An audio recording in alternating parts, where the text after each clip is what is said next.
সালামু আলাইকুম প্রিয় ভাই বোনেরা। ইসলামী আন্দোলন বাংলাদেশ এবং জামাত নিয়ে একটা কথা বলেছিলাম 11 দলীয় জোট সম্পর্কে। গতকালকে একটা ভিডিও দেখেছিলাম। বেশিরভাগ একজন ভাই বলল আমরা মনে করি উনি আমাদের মানে হকের পক্ষে একজন লোক। জানি না জামাত নাকি আন্তর্জাতিক বিশ্ব সংস্থা দ্বারা পশ্চিমা সংস্থা ইউরোপিয়ান ইউনিয়ন আমেরিকার সাথে তালে তাল মিলিয়ে ইসলামী আন্দোলন বাংলাদেশকে সহায় দিছে।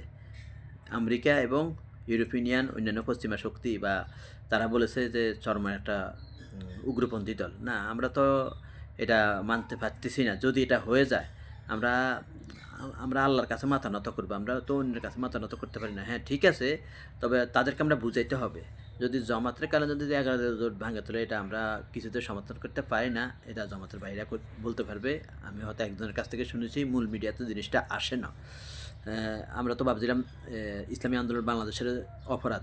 যা হোক, যে তেরে অপরাধ হোক, জোট ভাঙার ক্ষেত্রে ঐক্য নষ্ট করার ক্ষেত্রে সে অপরাধী। তারপরও যাক, এখন নির্বাচনের সময় 12 ফেব্রুয়ারি নির্বাচন, সকলে ভোট দিতে যাবেন।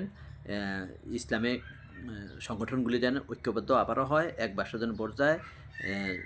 দলীয় 11 দলীয় জোট ভাঙলেও তারপরেও যেন ভোটটা যেন এক বাক্সতে যায়। এবং অবশ্যই জমাত, আমরা তো জানি প্রায় সেকুলার মতনে, তারপরে তারা কিন্তু সমাজবিরোধী কোনো কাজ করে না, কোনো অন্যায়ের সাথে, চাঁদাবাজির সাথে, জনগণের কোনো অর্থ লুণ্ঠনকারী বা টাকা পাচারকারী তার কোনো জড়িত নয়। তবে হয়তো ঠিক আছে, তারা কৌশলে আগাতেছে, যেটা আল্লামা মওদুদী রহমতুল্লাহ আলাইহি যে থিওরি দিয়েছে ওই অনুযায়ী। কিন্তু তারা তো ইসলামপন্থী দলে, তারপরেও কিন্তু দলমত নির্বিশেষে, ধর্মবর্ণ নির্বিশেষে আমরা জামাত ইসলাম অবশ্য করতে পারি, সকল ইসলামী দলের মধ্যে আসতে পারে। তবে আমরা আল্লাহর আইনের চাই, এর সাথে আমাদের কোনো আপোষ নাই। বিশ্ববাসীকে আমাদেরকে বুঝাইতে হবে, বিশ্ববাসীদেরকে আমাদেরকে ইসলাম সম্পর্কে বিশ্ববাসীদেরকে ইসলাম সম্পর্কে আমাদের বুঝাইতে হবে। তবে আমি একটু কড়া কিছু কথা বলেছিলাম, তারপরে বলবো বাংলাদেশে কিছু ভণ্ড মাদারপন্থী আছে, তারা কিন্তু ইসলামের রাষ্ট্রপতি ইসলাম চায় না, তাহলে তাদের ব্যবসা, পীরমুরিদি ব্যবসা কিন্তু কমে যাবে। আপনারা কি মনে করেন, তাই না?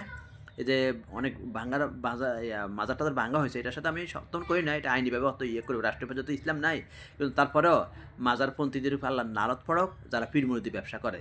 আর সালমান ফার্সি রাদিয়াল্লাহু তাআলা আনহু কিন্তু এটার বিপক্ষে ছিলেন। উনি কয়েকটা সম্মুখীন হয়েছিল প্রথম অবস্থায় নবীদের সাথে দেখার আগে দিয়ে।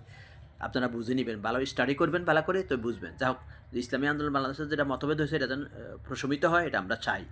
ভুলগুলো যেন চলে যায়। আর আল্লাহর আইনকে আমাদের প্রাধান্য দিতেই হবে। কারো কাছে মাথা করা যাবে না। আসসালামু আলাইকুম।